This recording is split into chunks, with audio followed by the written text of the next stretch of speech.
Diable Jump.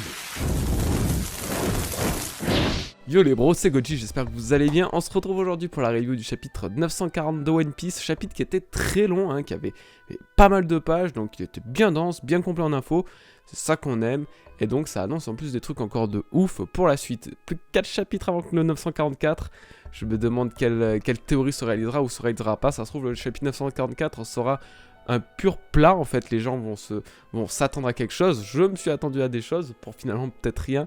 Donc on verra, j'ai vraiment hâte aussi de voir ce fameux chapitre 944, du coup, qui est censé paraître dans un mois et demi. Bref, on va commencer. Si jamais vous voulez venir donc parler aussi de One Piece, de débattre sur les chapitres, etc., vous avez le Discord, n'oubliez pas, mon Discord qui a été créé aussi par Netou. Vous pouvez donc le retrouver dans la barre de description, comme ça, n'hésitez pas, on souhaite un peu renouveler un peu les membres, qu'il y en ait des nouveaux, etc., pour vraiment faire plus de choses par la suite. Donc, allez-y, c'est gratuit. Allez, commençons. Alors cette fois, je veux parler un peu de la page de cover, ça fait longtemps que j'en ai pas parlé, mais là c'est vrai que du coup, il y a Barto avec ces espèces de goodies spéciales Mugiwara, donc qui présente ces petites poupées Mugiwara, et à côté en fait on voit plein de poupées, mais d'animaux cette fois-ci. Et là, ça m'a fait penser à une vieille théorie de 2017, je crois, je l'avais vu sur Reddit, ouais c'était fin 2017, où justement le mec expliquait à quel point en fait tous les Mugiwara étaient liés au signe du zodiaque, et que en gros, je vous laisse le lien de cette théorie, après elle est en anglais donc c'est un petit peu chaud à comprendre, mais elle est super intéressante, et du coup ça fait pas mal le lien, parce que là chaque animal représenté, il y avait le dragon, il y avait la souris, il y avait des trucs comme ça, etc. Chacun représentait donc un animal du zodiaque, donc le mec avait peut-être eu un truc dans l'œil pour le coup, il a bien géré, et donc cette petite cover, voilà, j'ai envie d'en parler juste pour caler cette petite théorie qui était quand même assez sympatoche. Bon, alors la tension est tendue du côté de l'alliance Mugiwara-Trafalgar, parce que du coup, Trafalgar s'est vexé apparemment de ce qu'a dit Shinobu. C'est normal, comme je l'ai dit, c'était pas vraiment justifié cette haine qu'elle a eue contre l'eau et contre ses alliés. Lui, c'est celui qui, comme on disait, qui court de partout, qui essaie de sauver le plus les meubles, et finalement il s'en est pris plein la gueule en disant que c'était un traître, et que du moins son équipage était des traîtres, donc avait vendu la mèche. Donc c'est vrai que pour le coup, apparemment il s'est barré, donc il reste à savoir s'il est pas allé justement chercher à libérer son équipage, ce qui serait logique. Donc voilà. Pour l'instant, on n'a que ça en info. Par contre, cette partie sur Ebisu, elle est très intéressante et très importante. À Ebisu, 3 nouvelles têtes sont donc apparues, qui se sont fait donc bannir de la capitale. On renvoie le village plutôt, on renvoie les personnes qui ne sont plus intéressantes pour la capitale. Et donc, en fait, ces 3 nouvelles têtes, on les avait déjà vues lors de l'apparition de Komurasaki. Komurasaki, qui cette fois-ci a été dessiné par Oda dans le chapitre avec les cheveux plus clairs. Alors, je sais pas si c'est à cause du fait qu'elle soit sur un fond noir, donc pour que ça ressorte mieux, ou si parce que Oda a vraiment capté que peut-être la dessiner avec des cheveux noirs alors que de base elle a les cheveux plutôt vert clair. Je sais pas quel choix Oda a décidé de prendre, parce que oui, les couleurs officielles de Wano ont été révélées, et Komurasaki a les cheveux verts en fait, elle a les cheveux verts, un mélange de vert bleu.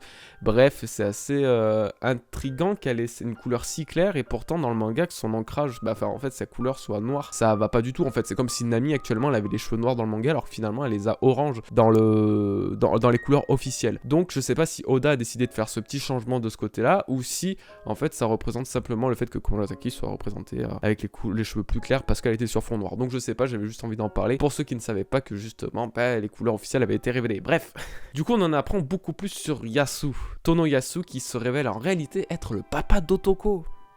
Incroyable. Alors c'est quand même super intriguant, parce que personne ne connaissait Tono Yasu.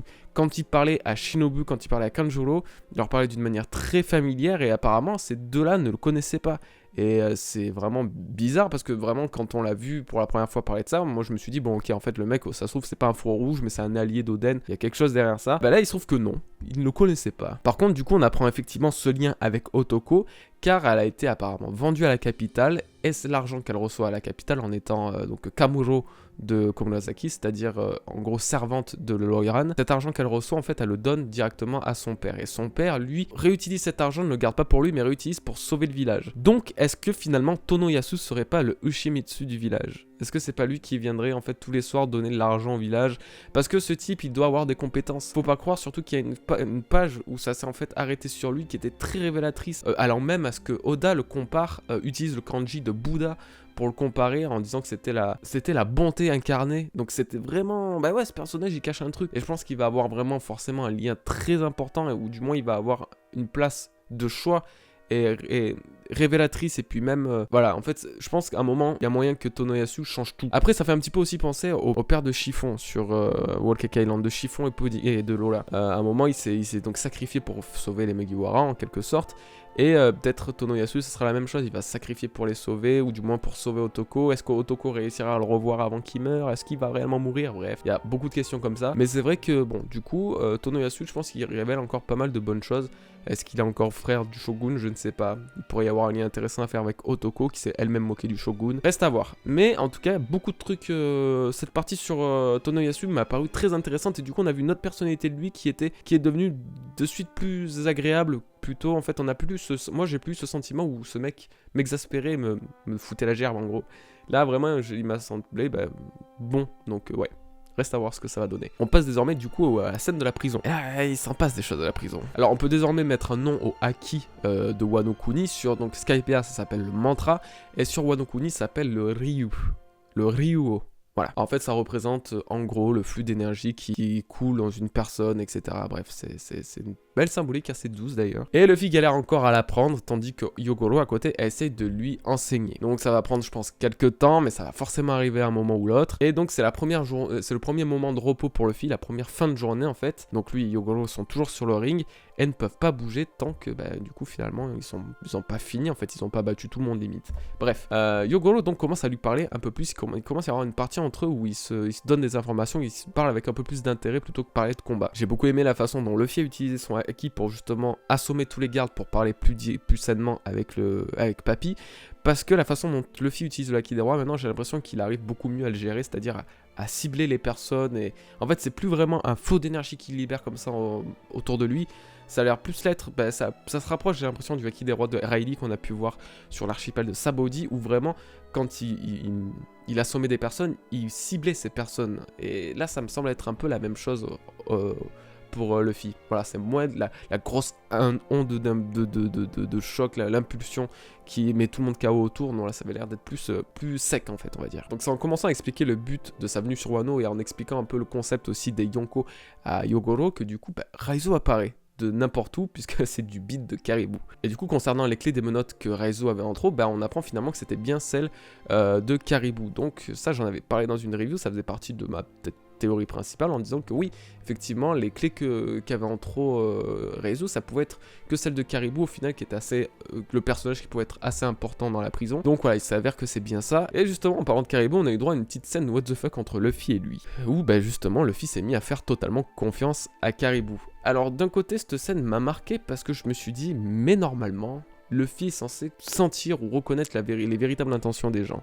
C'est un peu un instinct qu'il a chez lui, et du coup je me suis dit, mais comment il a pas pu discerner le mauvais fond dans Caribou, alors que celui-ci, on le voit, il est foncièrement mauvais. Est-ce que finalement, Caribou n'aurait pas changé entre-temps et serait pas devenu un peu bon, ou du moins n'aurait pas une bonne chose au fond de lui, peut-être dû à ses mini-aventures, peut-être qu'il a développé quelque chose un peu plus pacifique, un peu plus bon, donc ça reste à voir, mais en tout cas, ouais, vraiment, c'est beaucoup plus...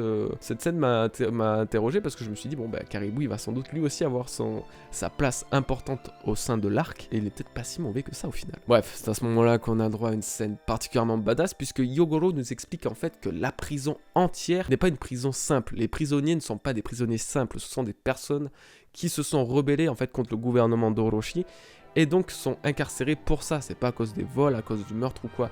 Donc ça fait que tous ces prisonniers sont des alliés potentiels pour la grande guerre finale.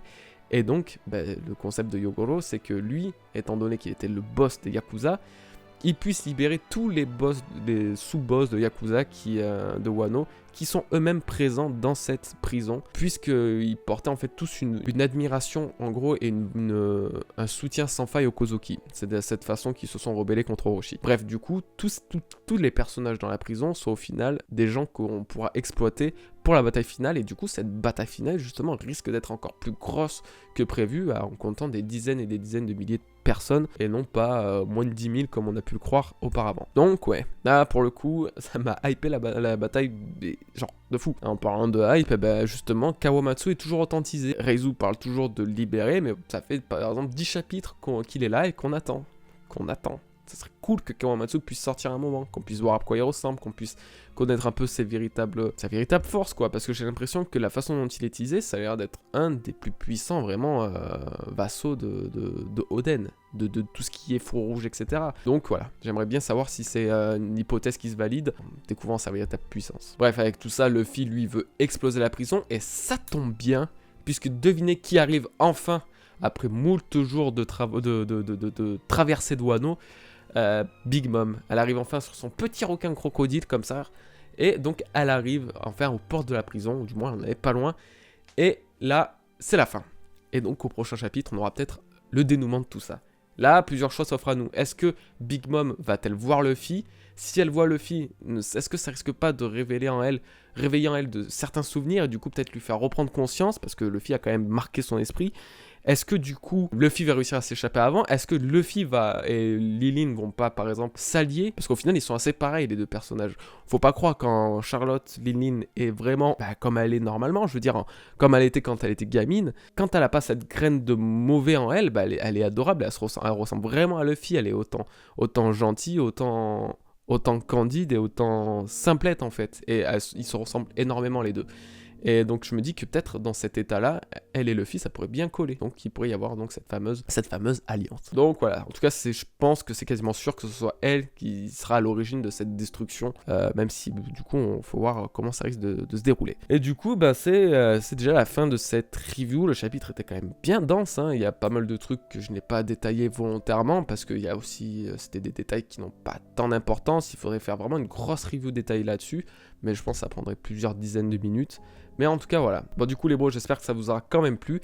N'hésitez pas à en parler dans les commentaires, etc. Normalement, cette fois-ci, ce sera beaucoup plus calme que lors de la dernière review, la dernière vidéo. Si jamais vous voulez me soutenir, c'est toujours pareil, c'est toujours la même chose. N'hésitez pas à vous abonner. Si vous voulez me soutenir plus sur le côté financier, vous avez Pampling, mon partenaire. Vous n'hésitez pas à utiliser mon code. Ou alors, tout simplement, sur YouTube, si vous voulez regarder 2-3 pubs gratuites. Voilà. N'hésitez pas. Écoutez, on se dit à non, pas la semaine prochaine, parce que j'ai une vidéo encore plus tôt. Normalement, lundi. En théorie, lundi, une vidéo. Et puis, pour la première fois de ma vie, j'ai plusieurs vidéos de prévues sur lesquelles, en fait, je sais que je vais avoir un petit planning là. Et c'est les 3 prochaines vidéos qui vont sortir seront normalement 3-4 prochaines vidéos même. Elles risquent d'être vraiment coolos. Donc voilà, j'espère avoir pas trop teasé le truc. Je vous dis donc à très bientôt les bros, passez un bon week-end, portez-vous bien et peace.